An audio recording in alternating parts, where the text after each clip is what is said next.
So I'm here with Tim Fernando from the Molly Project. Hi Tim, thanks Hi. for joining us. Okay, so do you just want to start by introducing us to Molly? What's it all about?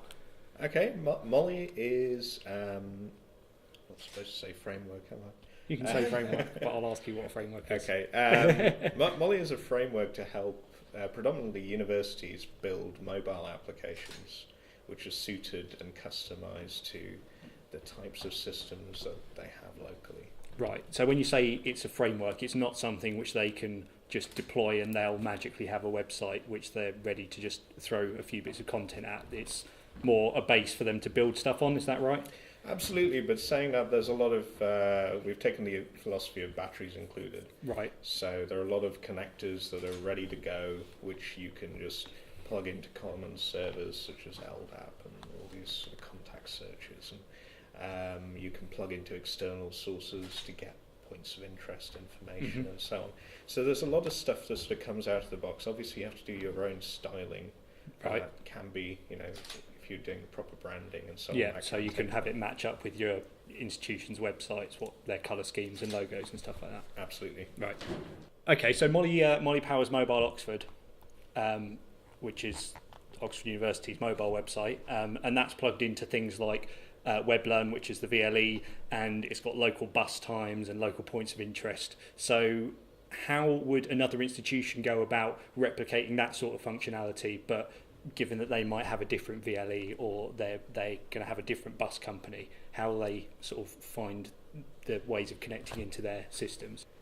Okay, so as I mentioned earlier, there are a bunch of built-in connectors which you can reuse, but if the built-ins don't suit what you have locally, there are two ways to go about it. Either you can get your local developers involved in the community, look at the documentation, get them to try it out, get them to integrate themselves. Yeah. Or we do have a couple of commercial outfits who work with Molly and are willing to help other universities deploy it.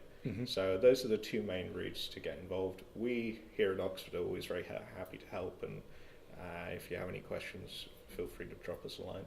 So that's through the website, or is there a mailing list as well, the usual sort of contact routes? Yeah, there's a mailing list, there's the website, there's an email address on the website, and there's also an IRC channel. Right, okay. So, well, I just had a question, hold on. Oh yes, right. So one of the cool features about Molly is that it adapts to different mobile devices. So what sort of range of devices will it run on?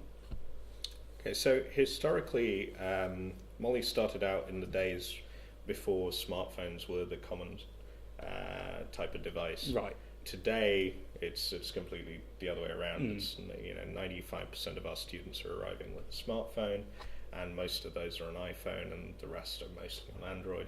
So the landscape's changed a lot, and part of Molly 2 is the idea of targeting those better, and also tablets.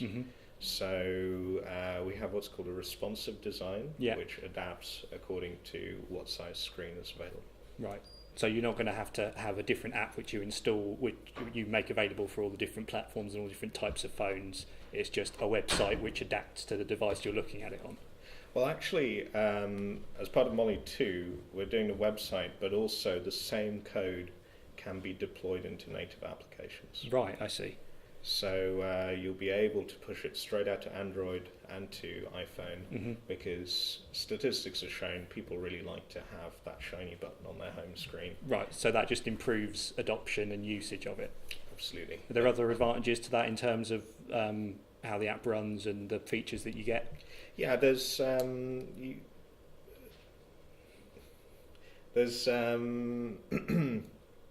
first of all, there's speed. Yeah. It renders faster, it's more responsive. There's also, it can actually take advantage of larger screens. Right. And so you don't have a browser bar, so your app is then full screen.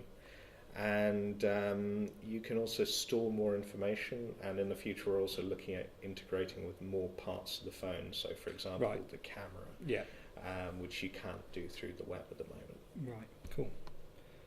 And the last question I've got is what other institutions beyond Oxford have been using Molly?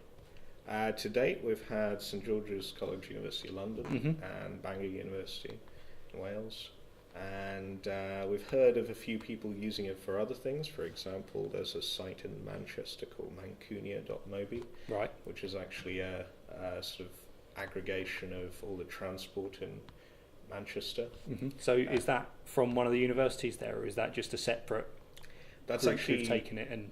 Yeah, it's just an individual who wanted Right. to build something that helped with using the tram, and so he made it public, and that's been in use for a while now. Cool. Right, and where should people go to find out more about Molly? Mollyproject.org. Cool. Well, thanks very much.